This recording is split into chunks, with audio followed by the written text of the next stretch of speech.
কখনো ভেবে দেখেছেন গ্রামের একটি শান্ত পথের বাঁকে কত শত গল্প লুকিয়ে থাকে?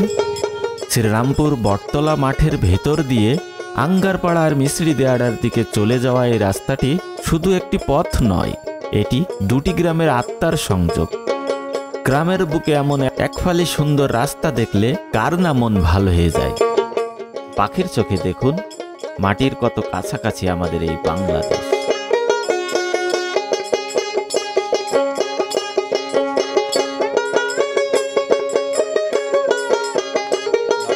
মনের বদল মোহন দিতে হয়, ওই ওর হে আসল কি নকল তাই যাচাই করে ওই আমি প্রেমের ঘাটের মাঝে তোমার বেলায় পয়সা নিব না, সব সখীর হে পার করিতে নিব আনা আনা, তোমার বেলায় নিব সখী তোমার কানের সুর।